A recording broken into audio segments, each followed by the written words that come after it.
Instituto Nacional de Antropología e Historia. Su sustancia está hecha de evocación, recuerdo, rememoración y de lo que toma del porvenir. Porque es una parte fundamental de nuestra identidad. Somos nuestra memoria. El programa del INA que nos lleva de viva voz con los especialistas. ¿Qué tal, amigos? Muy buenos días. Esto es Radio INA y esto es Somos Nuestra Memoria. Un servidor, Juan Stack, les da la más cordial bienvenida. Gracias por estar atentos a esta entrevista en vivo a través de internet, a través de www.radio.ina.gov.mx. La Secretaría de Educación Pública y Conaculta, a través del Instituto Nacional de Antropología e Historia, los invitan a acompañarnos en esta emisión en la que nos acompaña Marina Alonso Bolaños. Doctora Marina, gracias por estar aquí. Bienvenida. Muchas gracias por la invitación. Una vez más. Una vez más, es Claro. un honor estar aquí con ustedes. Y con ella vamos a platicar sobre un tema muy concreto, muy diferente a lo que hemos platicado en otras entrevistas, que es un tema de la Coordinación Nacional de Antropología que se llama el Programa Nacional Etnografía de las Regiones Indígenas de México en el Nuevo Milenio. Antes de iniciar esta conversación, me permitiré leer algunos datos biográficos de la doctora Marina Alonso Bolaños. Marina es investigadora de la Fonoteca del Instituto Nacional de Antropología e Historia. Es etnóloga por la Escuela Nacional de Antropología e Historia, maestra en Antropología por el Instituto de Investigaciones Antropológicas de la Universidad Nacional Autónoma de México y maestra y doctora en Historia por el Colegio de México. Es miembro del Sistema Nacional de Investigadores también. Y recientemente, en 2014, muy recientemente, fue investigadora visitante en el Smithsonian Institution en Washington, D.C. o D.C., becada con una beca de la Fulbright García Robles. Ha editado colecciones fonográficas de música tradicional, tanto en el INA como en la Comisión Nacional para el Desarrollo de los Pueblos Indígenas y en el mencionado Smithsonian Institution, así como series radiofónicas en la comisión mencionada de pueblos indígenas y en el Instituto Mexicano de la Radio, en el IMER. Desde 1990, Marina realiza investigaciones en diversos campos antropológicos e históricos acerca de la población indígena de Chiapas, y desde 1999 participa primero como investigadora y ahora como coordinadora en el equipo regional de Chiapas del Programa Nacional que mencionamos, Etnografía de las Regiones Indígenas de México, de la Coordinación Nacional de Antropología del INA. Esto a raíz de la desaparición de Margarita Nolasco. Sí. Que te Ella, tocó tomar la estafeta. Falleció ella en el 2008 Uh-huh. y tomé yo la estafeta de la coordinación del equipo. Sí, muy bien. Y como parte de este proyecto, ella, Marina Alonso, fue miembro de un equipo de investigación dentro del Grupo Internacional de Antropología del Arte, del Museo Quai Branly, del INA, no es del INA, es un museo francés, el Quai Branly y el INA. También fue profesora visitante de la Universidad de Texas en Austin. Es docente del programa Field Research Project de University of California en México. Sí, es un programa que tienen en México. En México, qué curioso, uno siempre piensa en Los Ángeles o en sí. Berkeley, pero en México no sabía que había un programa. Es docente de posgrado en la Facultad de Música de la UNAM, antes Escuela Nacional de Música, recientemente tanto la de Artes como la de Música se hicieron facultades. Sí. Entre sus más recientes publicaciones se encuentran los libros La invención de la música indígena de México, Antropología e Historia de las Políticas Culturales del siglo XX, en coautoría con la mencionada Margarita Nolasco y otros, Los pueblos indígenas de Chiapas, Atlas etnográfico, en coautoría con Leopoldo Trejo, Los Zoques de Oaxaca, un viaje por los Chimalapas, es un libro, así como un fonograma. De eso ya platicamos en otra conversación en el pasado con Marina. En coordinación con Catherine Good, 5 volúmenes, 2 de ellos aún en prensa. El título Creando mundos, entrelazando realidades, cosmovisiones y mitologías del México indígena.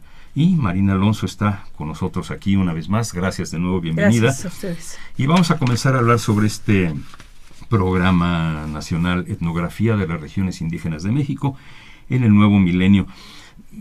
Si nos hicieras favor de darnos un panorama general, o sea, cómo surge este programa, con qué objetivos, a nivel nacional, en fin.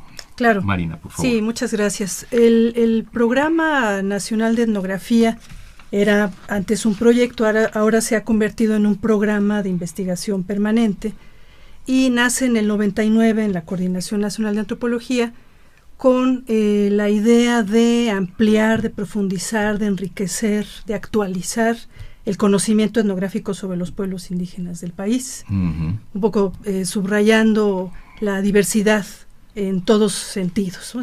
en sus términos más amplios.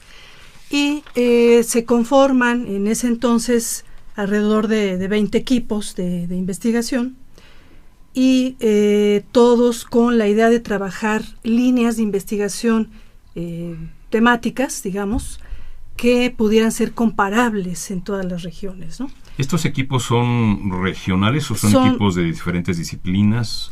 ¿O bueno, por qué son 20 equipos? Participamos etnólogos, antropólogos sociales, lingüistas, etnohistoriadores, fundamentalmente. También por ahí han participado arqueólogos en algunas ocasiones. Y somos investigadores del INAH, la mayoría titulares del instituto, con también personal contratado exprofeso para esto. Y trabajamos en diferentes regiones del país, adscritos a centros regionales del INAH o a centros de trabajo aquí en el Distrito Federal. Entonces el proyecto nace con alrededor de 100 investigadores en realidad trabajando, que era un número muy grande, ¿no? Y hubo un comité académico que era quien coordinaba, digamos, pues tratando de diseñar las líneas de investigación de acuerdo con las necesidades también del propio país y también de la academia, ¿no? En tanto discusión antropológica sobre nuestro quehacer. Y después, bueno, el proyecto ha tenido varias etapas, una segunda, ahora estamos en la tercera etapa, acabamos de cumplir, de hecho, 15 años. Hubo un foro en el Museo de Antropología en octubre, poco celebrando esto.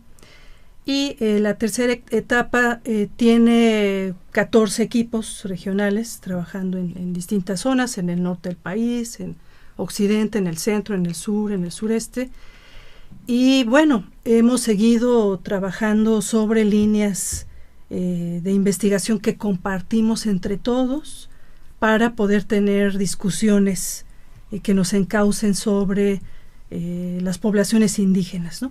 Entonces hemos trabajado cuestiones desde muy tradicionales de la antropología y de la etnología en particular, como cosmovisiones, territorialidad, mitología, etcétera, hasta otro tipo de problemáticas como las migraciones, por ejemplo, los sistemas normativos, el cambio religioso, procesos socioambientales, que es lo que ahora desarrollamos, patrimonio biocultural, en fin, tratamos como de cubrir lo más que se pueda este gran espectro que tiene la configuración sociocultural de nuestro país. Digamos, esto busca contribuir a la construcción de un conocimiento científico de la diversidad humana y cultural a través de la comprensión de las dinámicas interétnicas de los pueblos indígenas de México, según me mandaron esta información. Este es el porqué, pero yo te preguntaría, ¿para qué? Wow. Bueno, bueno, ¿para qué? Una es porque la antropología tiene que aportar un conocimiento científico a la sociedad nacional acerca de su propia configuración. Cuando hablamos de su propia configuración, entonces no nada más nos remitimos a la población indígena, sino a toda la población aledaña a estas o que vive los mismos procesos que ellos, ¿no? Entonces realmente estamos hablando de lo que somos, de quiénes somos, que es finalmente la tarea de la antropología, abordar esta gran diversidad de la cual formamos parte y la dinámica de cambio para entendernos, para conocernos. Y por otro lado también el proyecto busca tener un impacto en términos del diseño de la política pública, ¿no? En cuanto a cultura, en cuanto a programas de desarrollo, etcétera. Legislación, cosas legislación, así. Entonces, bueno, creo que esto es, además de que la propia documentación, en tanto trabajo etnográfico, de registro, de interpretación de lo que sucede en las regiones, además de esto, bueno, buscamos un impacto mayor con nuestra labor. O sea, no se busca ver solamente la cuestión tradicional, como por llamarle de alguna manera, de lo que es la población indígena o las poblaciones indígenas, sino algo ya más moderno, más, no quiero usar la palabra integrador porque está muy claro, discutible, ¿no? Pero una manera más moderna de abarcar la visión que tenemos, pues ahora sí que los citadinos de la población indígena. Sí, también. En realidad, yo creo que es un proyecto único, y podría decir casi con certeza que es un proyecto único en el mundo. Uh-huh. Un proyecto con un carácter colectivo, como con las dimensiones que tiene, con los vínculos con muchas instituciones, con la UNAM, con el CEMCA, con instituciones en el extranjero también. Y esto entonces nos ubica en la necesidad de discutir la actualidad y los temas que están en la mesa de debate, no nada más en México, sino en todos lados, ¿no? Esto lo comento porque marca una diferencia de la forma en que antes se hacía etnografía en el instituto y en general en la antropología mexicana, ¿no? Estoy hablando de lo que fue el registro etnográfico después de la Revolución, por ejemplo, cuando había todo el proyecto de construcción de nación y que el indigenismo fue, digamos, una herramienta para consolidar esto, y la perspectiva sobre la que se veía a los pueblos indígenas pues era evidentemente de integración de los mismos, de la búsqueda de, sí, de la búsqueda de un supuesto desarrollo, en fin, y de resaltar aquellos elementos que se consideraban culturales o heredados de una posible tradición prehispánica, ¿no? Que era la cultura, la música, la comida, etcétera, ¿no? Entonces, claro, esto evidentemente cambia por los contextos sociohistóricos, por los contextos políticos, etcétera, y la etnografía actualmente entonces es mucho más compleja porque busca entender la dinámica de la población. Entonces, no podemos concentrarnos en aquello que consideramos tradicional, porque tampoco sabemos qué es realmente a ciencia cierta, qué es lo tradicional y qué no, qué es lo moderno y qué no. Lo interesante aquí, digamos, es recuperar el sentido que tienen los actos, las prácticas culturales de la gente y discutirlas, interpretarlas, contrastarlas con otras realidades y entender lo que somos ahora, ¿no? Entonces sí hay una diferencia, pues, en cómo se hacía antes etnografía y cómo se hace ahora. Por supuesto, también interesa el debate académico en sí, en la antropología, ¿no? Y la producción de teoría, etcétera. En el caso particular de lo que yo hago en el proyecto, uno de estos tantos equipos es el equipo regional Chiapas, el cual inició coordinando la doctora Margarita Nolasco, que desafortunadamente falleció en el 2008, pero que bueno, también tuve la fortuna de trabajar con ella desde el inicio del proyecto. Yo ingresé al proyecto unos meses después de que arrancara. Ya había un equipo, de hecho, conformado, que se llamaba Frontera Sur. Y cuando yo me integré, también ya había tenido yo experiencia desde ser estudiante para trabajando en Chiapas. ¿Tú fuiste alumna de la maestra Nolasco? No fui alumna. Ah, qué curioso. Sí, no fui alumna. Sí, ella, bueno, pues era una de las profesoras de la Escuela de Antropología, pero no me tocó a mí. La leí mucho. Entonces, obviamente, el integrarme al equipo con ella, pues era un gran premio, ¿no? Por supuesto, ¿no? Sin salirnos del tema, ¿nos podrías hablar un poco sobre Margarita Nolasco? Porque creo que sí fue muy especial que ella estuviera al frente del proyecto Frontera Sur Chiapas. ¿No lo retomaras tú? O sea, ¿qué imagen tienes de ella? ¿Qué nos puedes nada más platicar brevemente, sin salirnos del tema, sobre Margarita Nolasco como pionera o como precursora de este programa? Sí, de hecho Margarita fue de este grupo inicial que definió la necesidad de crear un programa de esta envergadura. Y Margarita Nolasco, junto con Miguel Bartolomé, con Alicia Barabas, Gloria Ortiz, en fin, otros colegas que continúan trabajando en el proyecto, Diego Prieto, etcétera. Y Margarita, bueno, con toda la trayectoria increíble, como uno de los grandes pilares de la antropología mexicana, de esa antropología crítica del 68, ¿no? que respondió a los postulados de los grandes antropólogos de aquel entonces, de Aguirre Beltrán, en fin, y que crea pues todo un grupo académico de la antropología crítica que busca también la lucha por los pueblos indígenas, ¿no? También redimir su condición, que discute sobre las condiciones de marginación, etcétera. Entonces, ella, bueno, tuvo un papel importantísimo en el proyecto. Una de las líneas de investigación la coordinó ella junto con Miguel Ángel Rubio, que es sobre migración, justamente retomando lo que ella había trabajado en muchas zonas del país sobre este movimiento de población.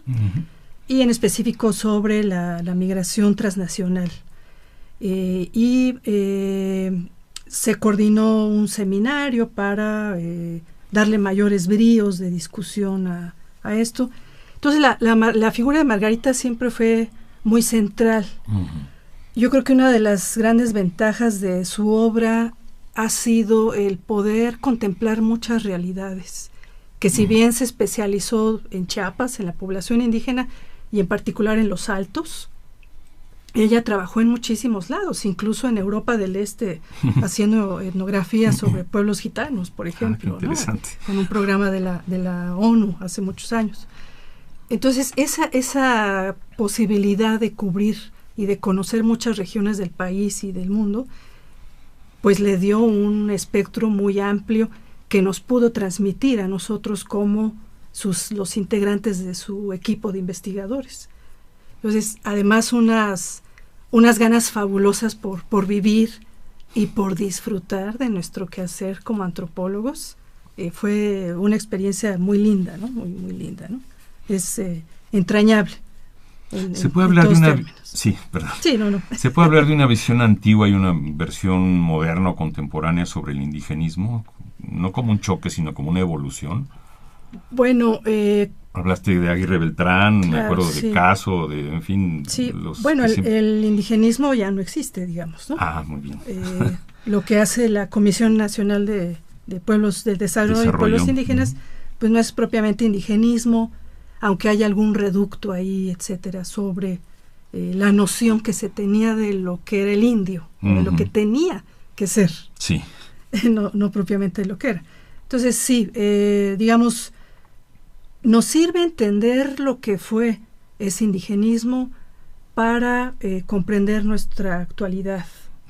Y también cómo aquellos conceptos y nociones que esos grandes teóricos en los 40, en los 50 construyeron para aportar a la antropología, cómo nos pueden servir, pero también cómo los discutimos y cómo ponemos a prueba también esa teoría ante una etnografía y ante una realidad que rebasa también, ¿no? Ese es además un punto importante en el propio quehacer.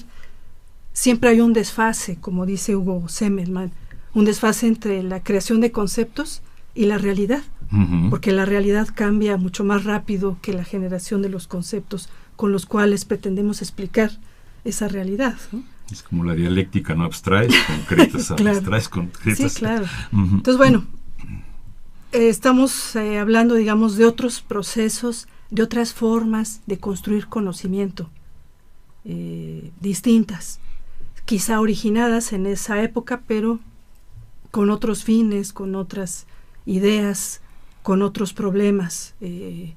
Como dice el historiador Bloch, nosotros siempre somos más hijos, nos parecemos más a nuestra generación que a nuestros propios padres, ¿no? O sea, en términos de qué es el contexto el que nos está nutriendo en nuestro ejercicio sobre, en este caso, en la etnografía.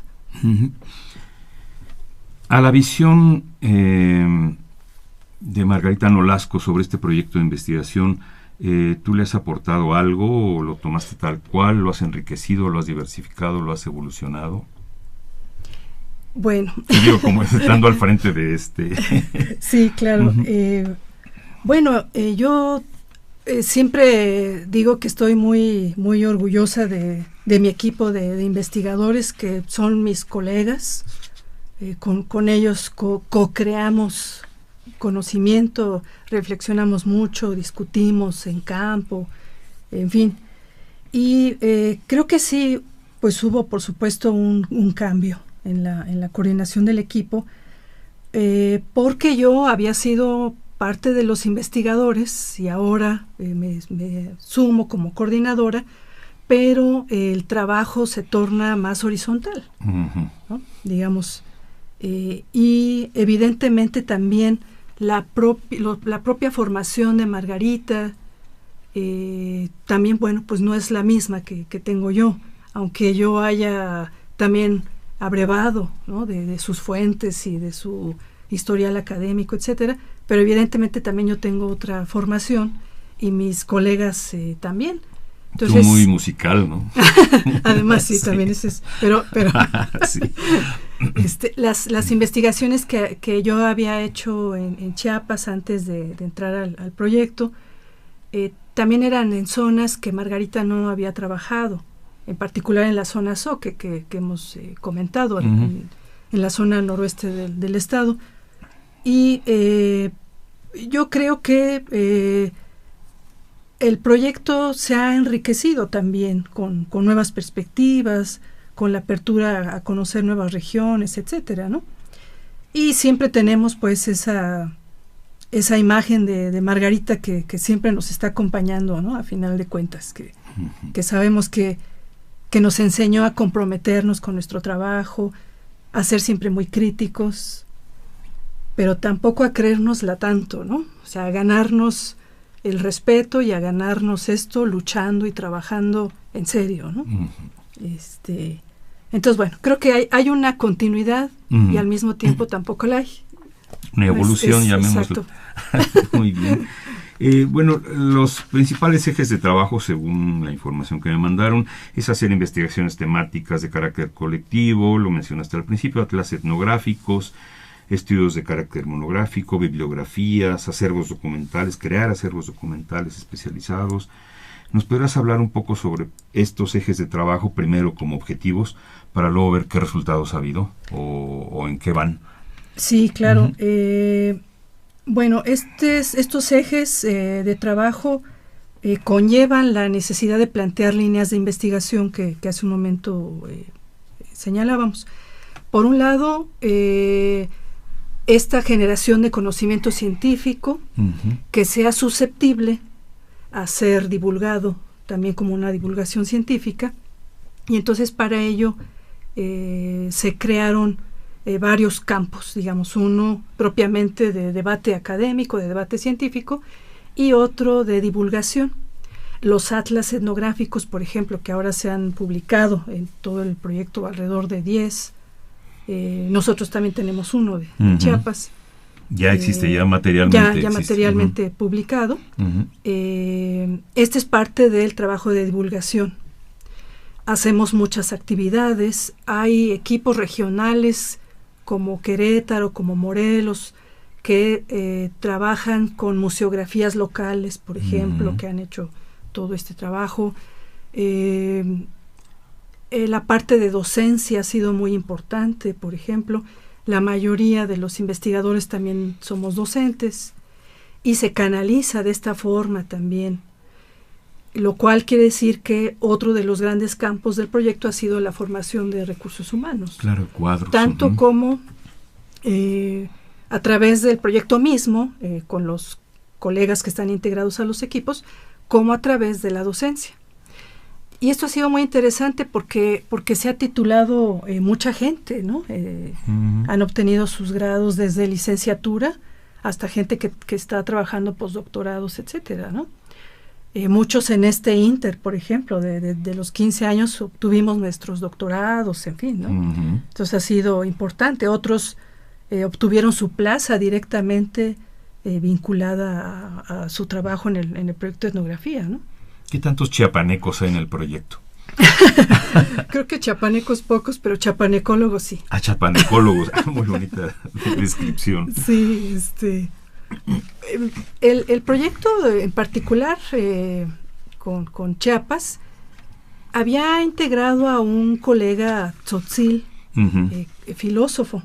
Qué interesante. Entonces eso fue muy interesante porque él trabajaba directamente con Margarita justo sobre cuestiones de cosmovisiones en los Altos de Chiapas. Este colega ya no está ahora en el equipo. Él obtuvo su doctorado en filosofía en la UNAM. Y después estuvo, por ejemplo, hablando de los chiapanecos, ¿no? Sí, es el tema central ahorita, sí. Estuvo un chico tzeltal, Delmar Gómez, que estuvo el año pasado con nosotros, un tiempo nada más porque iba a entrar a la maestría. Un chico muy, muy talentoso de estas juventudes indígenas, intelectuales, con muchas ideas sobre lo que es ser ahora tzeltal en los Altos, como joven, como interesado en su propia cultura. Entonces fue muy interesante su participación en el proyecto con nosotros y nos aportaba, por ejemplo, muchas reflexiones sobre las cuestiones de la tierra, que es algo que nos interesaba trabajar, los conflictos agrarios y la herencia de la tierra en las familias.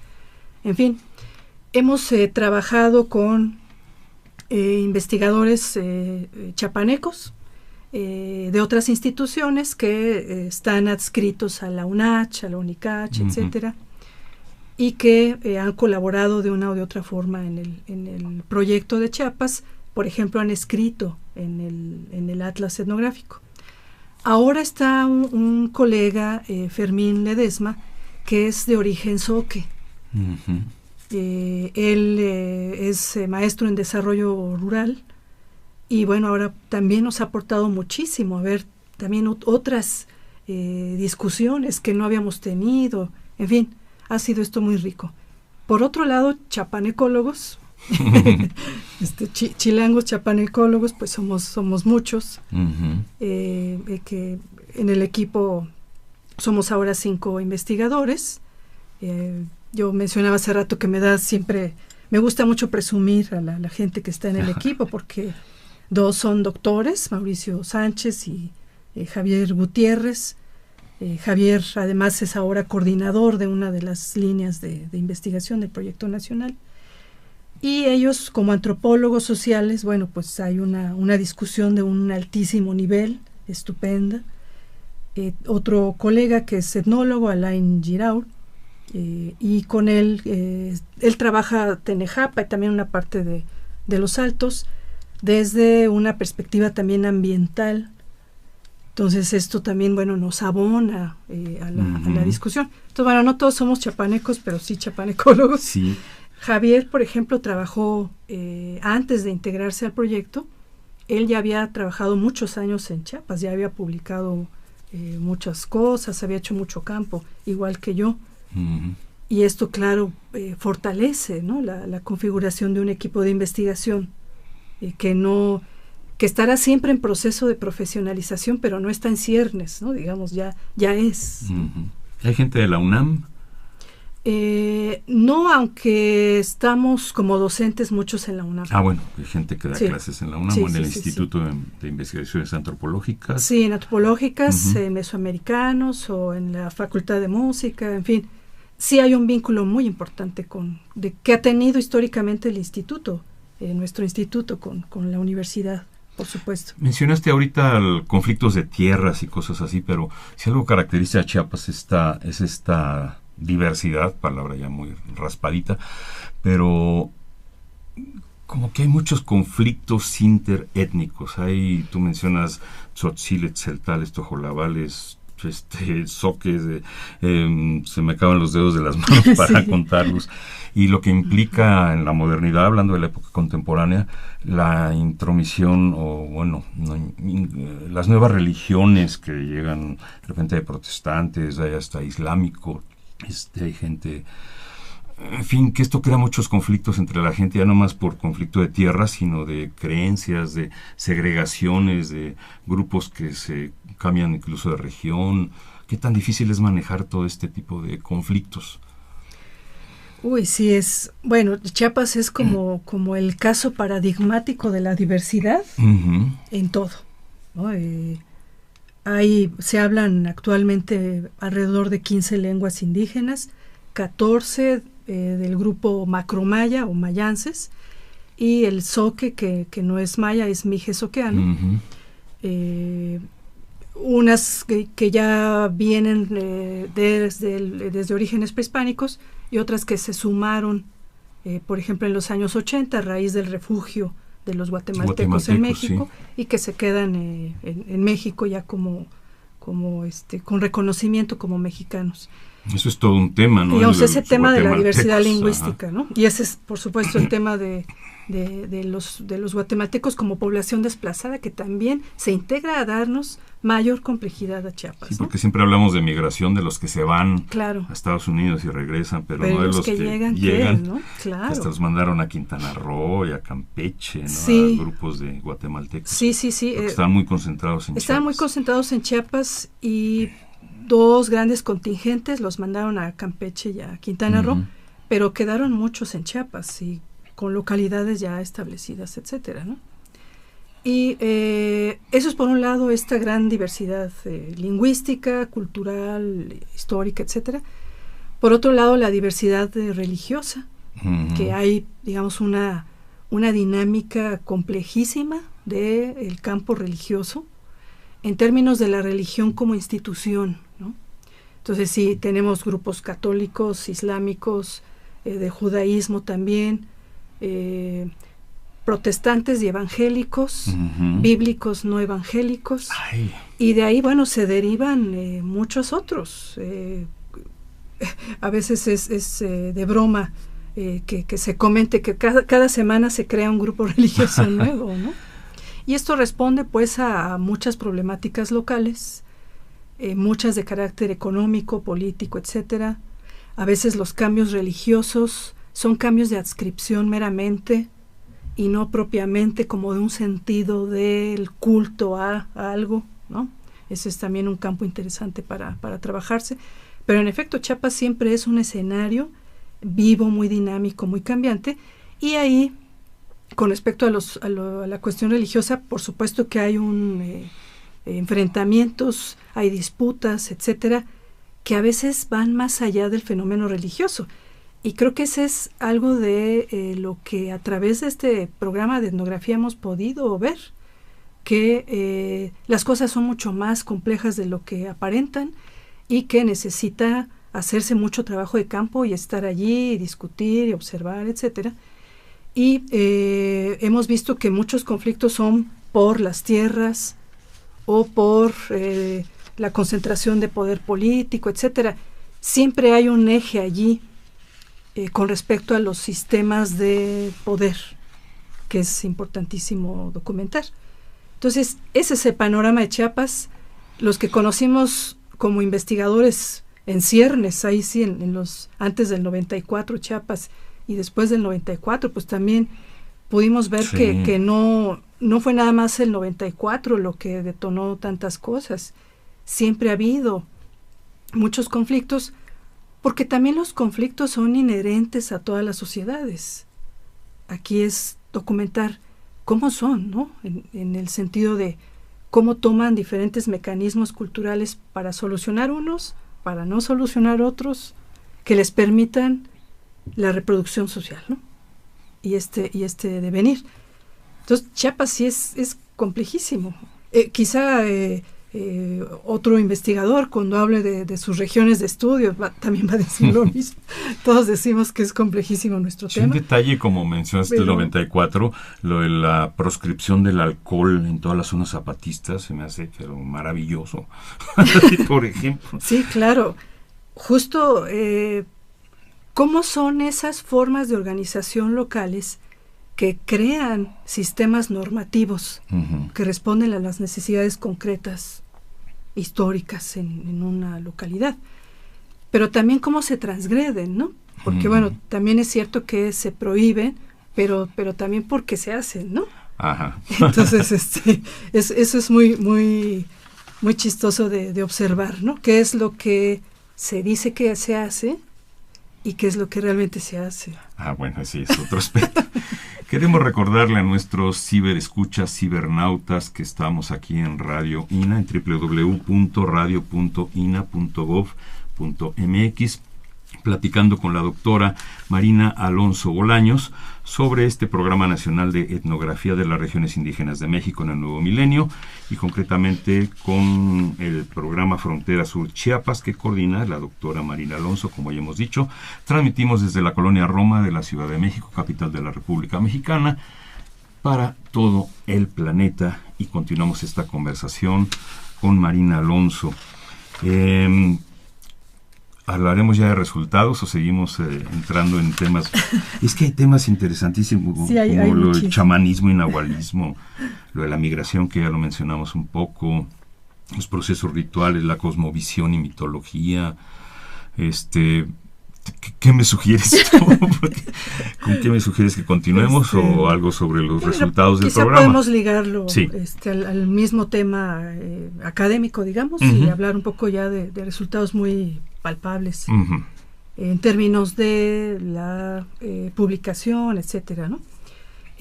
Todas estas líneas de investigación que mencionábamos, estructura social, territorialidad, relaciones interétnicas, cosmovisiones y mitología, ritualidad, en fin, son 10 o 11 líneas de investigación, se plantean con resultados muy concretos.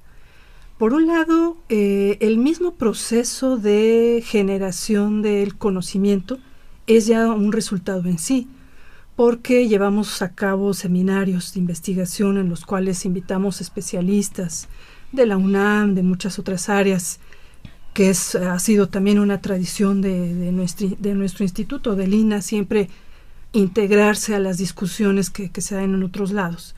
Y eso buscamos mucho en el proyecto, no permanecer aislados. Y digamos que este ya es un resultado en sí mismo, ¿no? Esta posibilidad de ampliar lazos, redes, etcétera. Por otro lado, planteamos en concreto escribir textos, artículos, ensayos, libros, colectivos, otros individuales. En realidad se espera que sean más colectivos, ¿no? que individuales, sobre estas mismas líneas de investigación. De manera que se han publicado ya, no sé, más de 60 libros, hasta donde yo tengo memoria. Y eso, bueno, ya si no, después entrevistarían a los coordinadores generales del proyecto, y dentro de los cuales están los atlas, en fin, una serie de materiales, artículos en línea, en muchos medios, no nada más nacionales, extranjeros, etcétera, y toda esta parte de divulgación que decíamos, toda esta parte de docencia que comentábamos. En fin, esos serían como resultados muy concretos, ¿no? En cuanto a la divulgación, ¿qué tan lejos se puede llegar? Uno siempre piensa en los libros para especialistas, los libros para los mismos compañeros, los colegas, pero también los libros para la gente común y corriente. Lo que estamos haciendo ahorita en estos micrófonos, hablarle a la gente que no es especialista sobre temas que son muy especializados, pero simple y llanamente. Sí, en realidad creo que nos falta mucho trabajo allí. Quizá no hemos construido, digamos, toda esta parte de divulgación, salvo con los atlas, con esta parte museográfica, con conferencias, etcétera. Pero en efecto hay muchas más maneras de hacerlo ahora, a través de la red, en internet, por supuesto, aunque a título individual mucha gente que integra los equipos ha hecho muchas cosas al respecto. Entonces, muchos damos, por ejemplo, conferencias en las mismas zonas que investigamos, que sería mi caso en particular, que he trabajado con jóvenes zoques, y voy con ellos, damos talleres, en fin, editamos discos, de fonogramas de música local o de creaciones contemporáneas, ¿no? Ahora hay un grupo que se llama La Sexta Vocal en Soque, ahorita comentaré por qué es la Sexta Vocal, pero ellos tienen también un interés en conocer su propia cultura y discutirla también con los académicos. Entonces esto ha sido fabuloso porque ha crecido mucho y ellos mismos toman en sus manos parte del desarrollo de conocimientos sobre sus propias regiones. Creo que esto es, y sucede en muchos otros casos, ¿no? Yo, digamos, hablo del mío, que evidentemente conozco y tengo mucho interés en seguir desarrollando. Pero esto creo que ha sucedido también, y quizá no lo hemos dimensionado aún como proyecto, como programa nacional, ¿no? La gran capacidad y posibilidad de hacer cosas. Otros, por ejemplo, hemos también, que no es propiamente divulgación, pero es generación de conocimiento que pueda ser usada para lo de las políticas públicas, por ejemplo, que hace rato comentábamos. Sí, por ejemplo, con la CDI, hicimos un diagnóstico de la pertinencia cultural para considerar, digamos, elementos culturales en los programas de desarrollo. Entonces hicimos diagnósticos sobre los programas de oportunidades, sobre ProÁrbol, etcétera, etcétera, en diferentes zonas indígenas, y tratando pues de decir, bueno, pero aquí no están considerando estas particularidades de las regiones. Entonces, bueno, hacemos eso ya, si se considera o no, ya a veces está más allá de nuestras posibilidades, ¿no?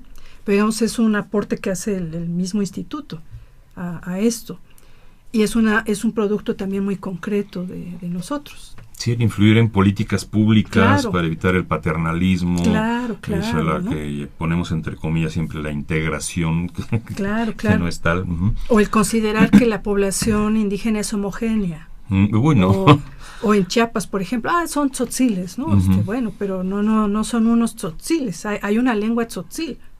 Pero no todos tienen una cultura tzotzil, no existe una cultura tzotzil. Una cosa es la lengua y otra cosa es la cultura. Exacto, porque hay además construcciones socioculturales específicas en las regiones, en las localidades.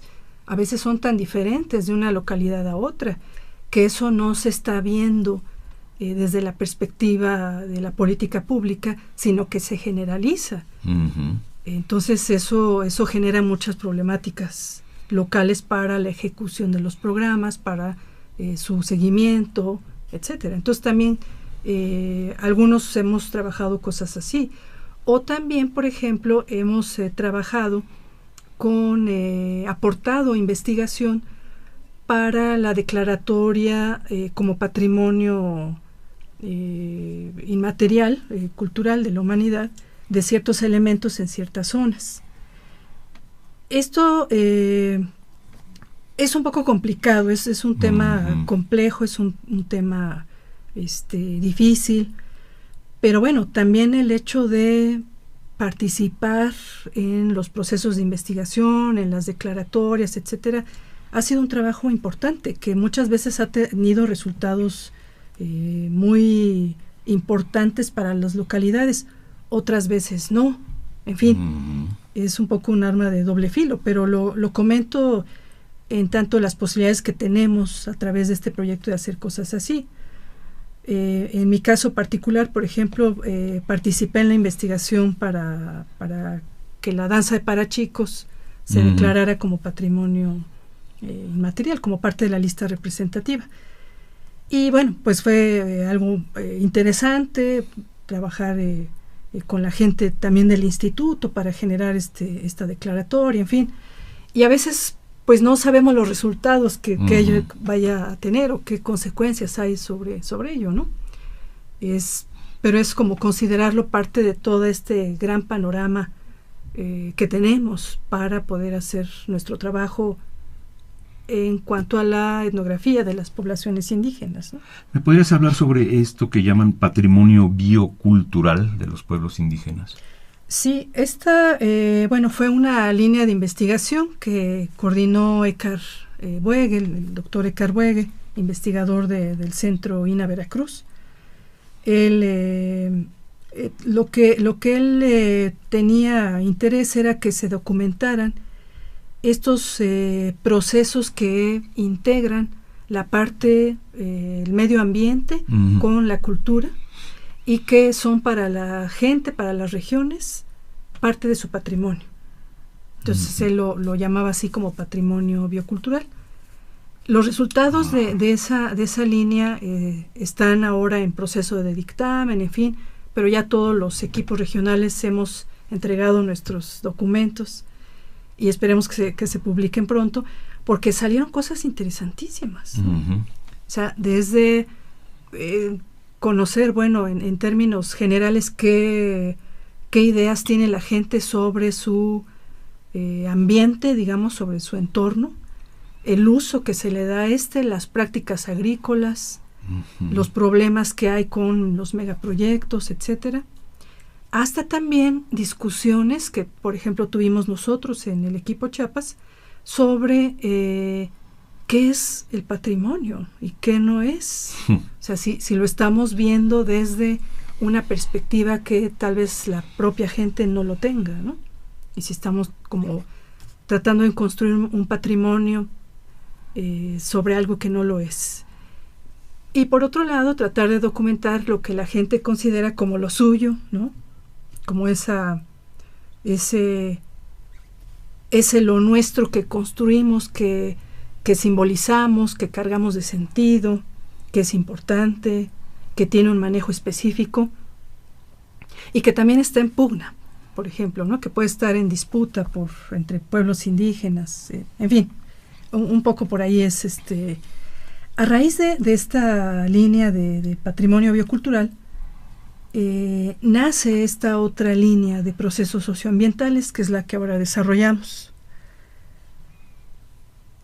Quizá todavía no nos queda claro qué son esos procesos socioambientales, porque estamos construyendo, digamos, esa problemática a partir de los datos que obtenemos en campo. Mucho trabajo de campo. Y definir cuáles son esos grandes temas que ocupan y preocupan a la gente, que están puestos en debates, etcétera, nos permitirán construir qué es un proceso socioambiental, en tanto que involucra una parte de ese entorno biofísico, por decirlo de alguna forma, y los procesos de apropiación y de relación, de correlación con las sociedades.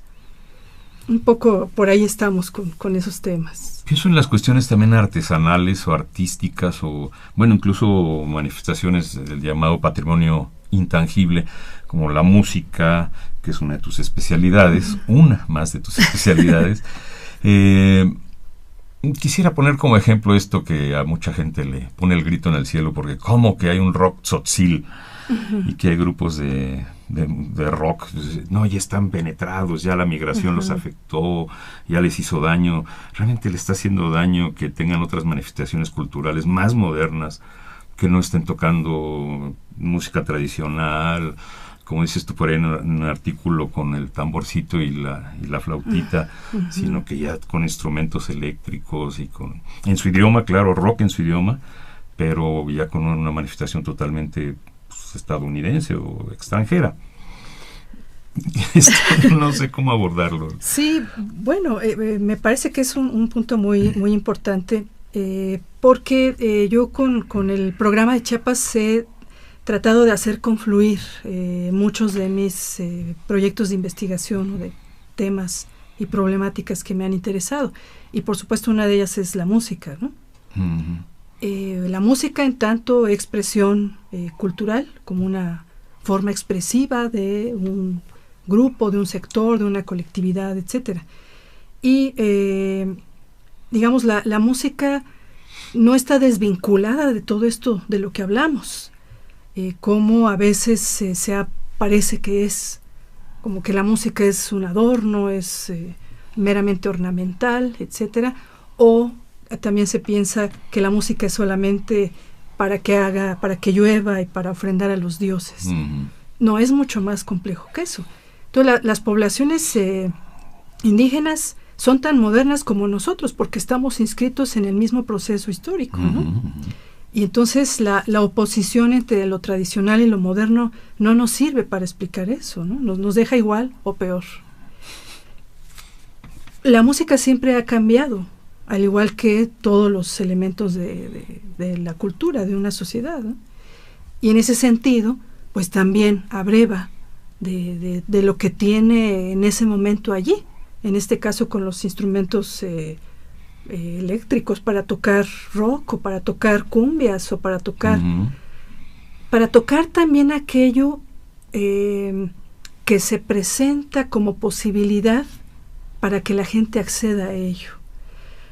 Porque bueno, también hay que considerar que esta población vive en una marginación, vive en condiciones en las cuales no tiene acceso a todo, ¿no? O sea, no es cierto que porque haya internet ya tienen acceso a todo. Eso no es cierto, ¿no?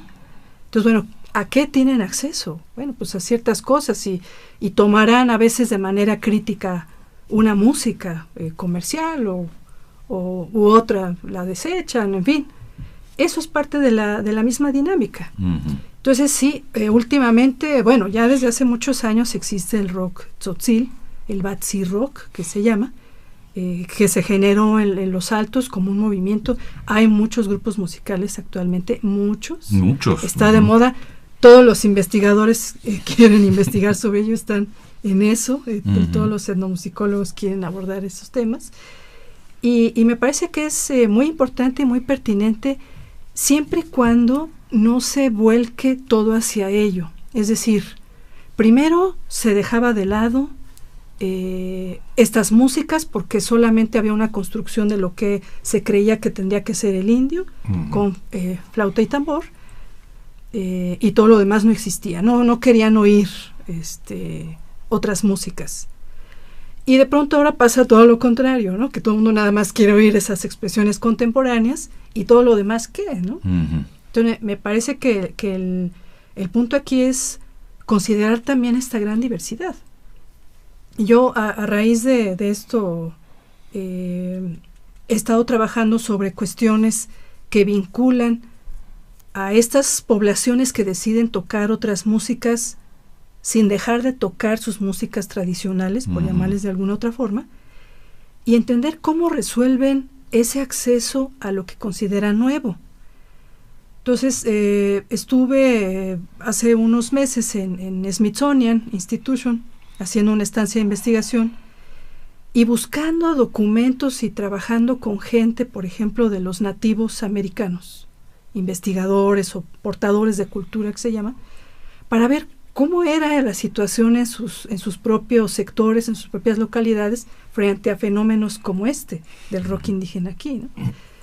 Y resulta que son muy semejantes, pues, ¿no? O sea, esa manera de resolver el acceso a otros instrumentos, a otras músicas, a esos préstamos, a esa construcción de lo que se considera actual, moderno, y por otro lado, tratar de permanecer, pero permanecer cambiando para poder permanecer de alguna forma, ¿no? Sí. Es un poco la gran paradoja, ¿no?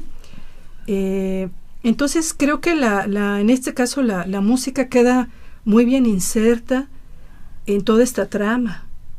O sea, es producto de estas sociedades de las cuales estamos hablando, toda esta complejidad, y al mismo tiempo también es generadora de esta complejidad. Entonces un poco por ahí es lo que he estado observando en estas zonas. Y esto se puede aplicar a la gastronomía, claro, a las artesanías. Claro. Mencionabas tú aquello de las mujeres que hacían textiles con cera, que nada tenían que ver con el tejido o el bordado tradicionales, ¿no?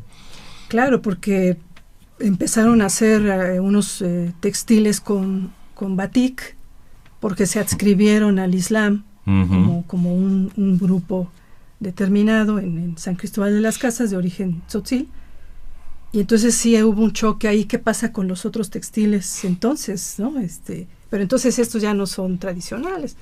Bueno, pero son de ellos, ¿no? Entonces ya hay una decisión sobre el ejercicio de esta cultura, sobre un producto cultural en particular, y están allí y tenemos que documentarlos y tenemos que explicarlos. Quisiera preguntarte sobre, es que quisiera seguir hablando de la música también, pero en fin, por ejemplo, tú vives en la Ciudad de México. Sí, yo vivo pero aquí. luego te trasladas y tienes estancias largas por allá, supongo, tienes que estar viviendo allá para trabajar con la gente, te integras a las comunidades, trabajas con ellos, platicas con ellos, o estás de lejecitos. El modo de trabajo de un etnólogo en este tipo de investigaciones. Bueno, el eje fundamental de la investigación es la etnografía, a partir justo de la cual interpretamos, explicamos, reflexionamos, etcétera.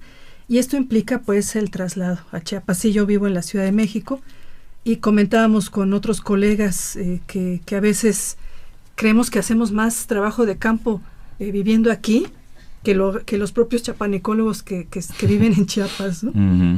Y pues sí, vamos regularmente, periódicamente, y tenemos nuestras diferentes zonas de investigación. Actualmente trabajamos en una parte de la selva, en Palenque. Javier Gutiérrez trabaja allí en la zona Chol, Tila, otras zonas del norte. Trabajamos los Altos con Alain, con Giraud, con Mauricio Sánchez. Y yo trabajo esta zona Zoque. Entonces vamos con regularidad, cada quien a sus zonas. Yo me desplazo, voy a los lugares, hablo con la gente, ya conozco mucha gente, hago entrevistas, fotografía, en fin, todo este proceso de etnografía, que me ha llevado muchos años de poder hacer también amigos, de conocer lugares. Hace muchos años, cuando empecé a trabajar en esta zona, recorrí a pie toda la zona Zoque alrededor del volcán El Chichonal, que hice muchas investigaciones sobre él, sobre la erupción y el desplazamiento de la población, en fin.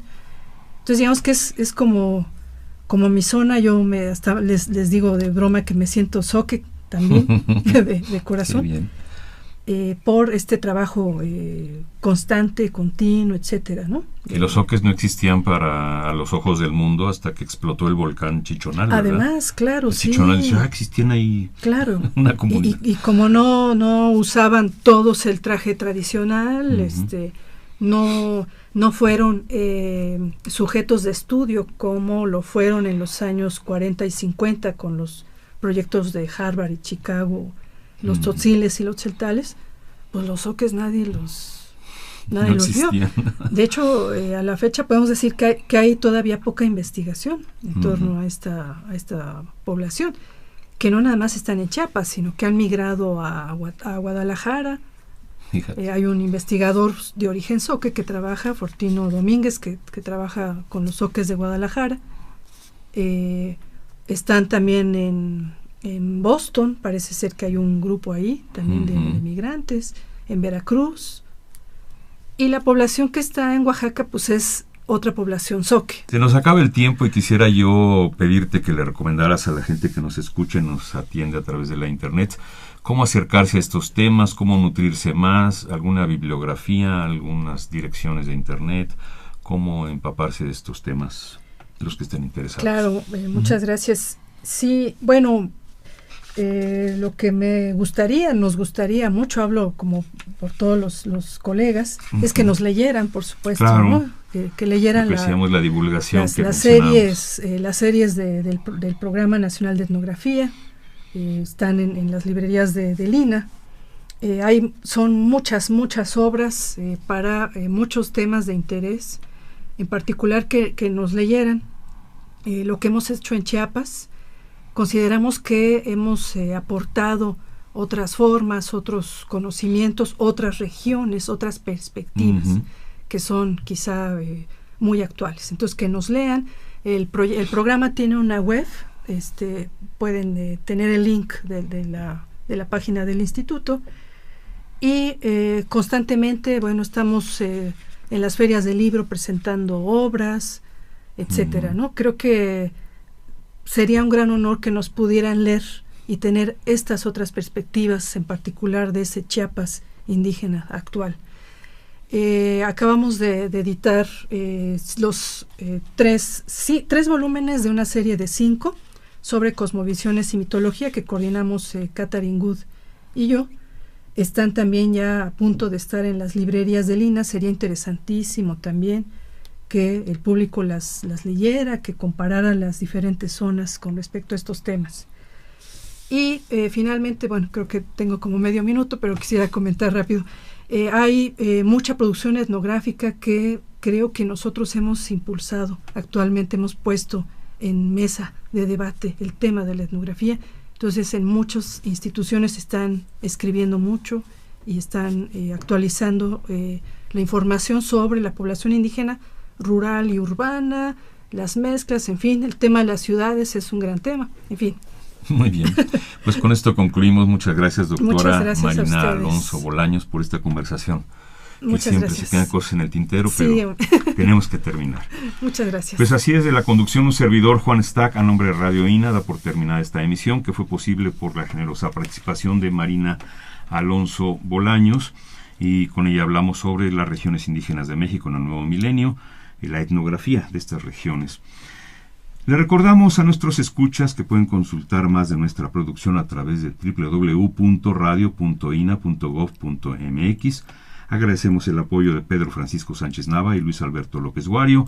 Es una realización de la Dirección de Medios de Comunicación a través de la Subdirección de Radio, a cargo de Gabriela Marentes. Producción, Eva Aníbaldo Morales. Controles técnicos, Javier Cortés. Gracias, hasta la próxima.